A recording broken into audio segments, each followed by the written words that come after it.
चलिए बनाते हैं बहुत ही क्रंची और एकदम क्रिस्पी बाजार जैसी खस्ता मठरी। यहाँ हम ले रहे हैं 400 ग्राम मैदा। अगर आपको कम क्वांटिटी में बनाना है तो मैदा आप इससे कम भी ले सकते हैं। इसमें मैं डाल रही हूँ आधा चम्मच नमक, आधा चम्मच इसमें मैंने जीरा डाल लिया है और आधा चम्मच मैंने ले लिया है अजवाइन। अजवाइन को हम हाथ से क्रश करके डालेंगे तो इसका टेस्ट बहुत अच्छा आएगा। और साथ ही मैं डाल रही हूँ मोयन के लिए 2 टेबल स्पून तेल, या मैंने रिफाइंड ऑयल डाला है। आप चाहे तो इसमें घी भी डाल सकते हैं।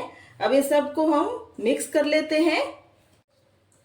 आटे में हमें हाथ से मसल कर इस तरह से अच्छे से मोयन लगाना है। मैदे में हमें बहुत ज़्यादा मोयन डालने की ज़रूरत तो नहीं है, बस हमें जो मोयन डाला है उसको हमें अच्छी तरह से मैदे में मिक्स करना है ताकि इससे मठरी खस्ता और सॉफ्ट बनेगी।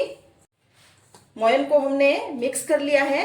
अब थोड़ा थोड़ा हम पानी डालकर ये आटा गूंथ लेंगे, या हम एक टाइट आटा लगाएंगे। ये आटा हमने गूंथ लिया है, ऐसा टाइट आटा लगाना है। अब इस आटे पर हम ढक्कन लगाकर 10 मिनट के लिए रख देते हैं। आटा सेट हो रहा है, तब तक हम दूसरी तैयारी कर लेते हैं। यह मैंने ले लिया है 2 चम्मच भरकर मैदा। इस मैदे में हम 2 चम्मच ही घी मिलाएंगे। ये 2 चम्मच हमने घी मिला लिया है। मैदे और घी को हमने मिक्स कर लिया है। बस आपको ये ध्यान रखना है कि इस मिक्सर में घी लेना है, तेल नहीं लेना है। अब 10 मिनट के बाद हम आटे को वापस देख लेते हैं और आटे को हम यहाँ बाहर निकाल लेते हैं। यहाँ हम आटे पर थोड़ा सा तेल लगा लेते हैं और आटे को हम थोड़ा सा मिला लेते हैं। बहुत ज़्यादा आटे को हमें नहीं मसलना है। अब हम चाकू लेके आटे को 4 भाग में काट देते हैं। आटे में अब भी इस तरह से लेयर पड़ रही है। यहाँ हमें मठरी लहर वाली बनानी है, इसलिए आटे को हम बहुत ज़्यादा नहीं मसलेंगे। अब हम आटे को दबाकर एक के एक ऊपर हम सभी आटे को रख देंगे। अब हाथ से हम एक बार इसको दबा लेंगे। थोड़ा सा मैं मैदा इस पे डाल रही हूँ। मैदा डालने के बाद बेलन लेके इसे हम ऊपर से बेल लेंगे। ये मैंने वापस बेल लिया है। बेलने के बाद हम इस तरह से इस आटे को कटिंग करेंगे।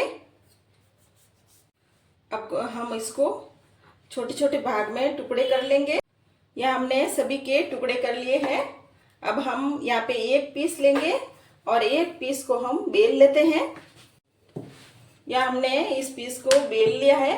बेलने में अगर आपको परेशानी हो तो इसमें आप तेल या आटा भी लगा सकते हैं, जिससे ये आराम से आप बेल सकते हैं। या हमने सभी लोई को बेल लिया है। या हमने एक पीस ले लिया है। इसके ऊपर हम मैदे और जो घी मिक्स किया था हमने, वो अच्छी तरह से पूरे एक कोने में लगाएंगे। लगाने के बाद इस एक पीस को हम इसके ऊपर रख देंगे और इसके ऊपर भी हम ये मैदा और घी वाला मिक्सर लगाएंगे। अच्छी तरह से लगाना है, एक भी कोना खाली नहीं रहना चाहिए। और वापस से हम इसके ऊपर एक और पीस डाल देंगे। इस तरह से हमें 4 पीस इस पर लगाने हैं। चारों पीस लगाने के बाद हम एक तरफ से इसको फोल्ड करेंगे आधा, और ऊपर से हम वापस से ये मिक्सर लगाएंगे और इस तरफ से भी हम फोल्ड कर लेंगे। इसके ऊपर भी हम मिक्सर लगाएंगे और वापस हम इस तरह से फोल्ड करेंगे और इस तरफ से भी फोल्ड कर लेंगे और ऐसे हम दबाएंगे।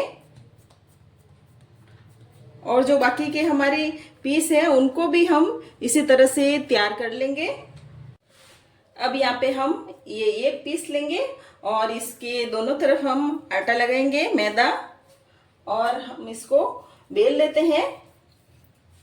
ये रेसिपी बनाने में बहुत आसान रेसिपी है। बस 20 रुपए के मैदे में ही आपकी ये मठरी बनकर तैयार हो जाएगी और मार्केट में ये बहुत महंगे दाम में मिलती है। यह हमने ये बेल लिया है। अब इसको हम इस तरह से काटेंगे।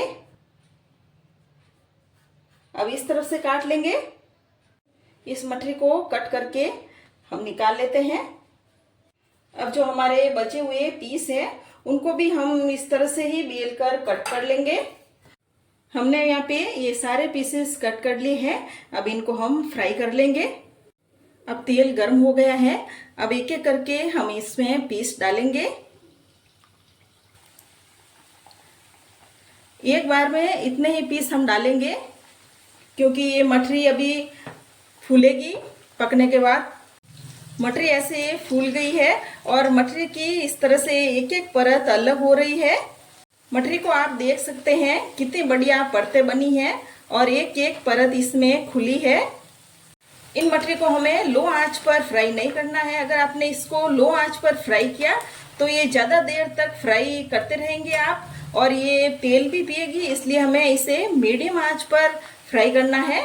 फ्राई करते टाइम हमें मठरी को अलट पलट करते रहना है ताकि अच्छे से ये फ्राई हो जाए। मठरी को फ्राई करते हुए 5-6 मिनट लग गए हैं और मठरी अब अच्छे से फ्राई हो गई है। अब इनको हम निकाल लेते हैं। अब हम बाकी के बचे हुए पीस को भी इसी तरह से फ्राई कर लेंगे। ये हमारी एकदम खस्ता मठरी बनकर तैयार है। एकदम बाजार से भी सॉफ्ट मठरी बनकर तैयार है। रेसिपी पसंद आए तो मेरे चैनल को सब्सक्राइब करें, कमेंट करें और शेयर करें।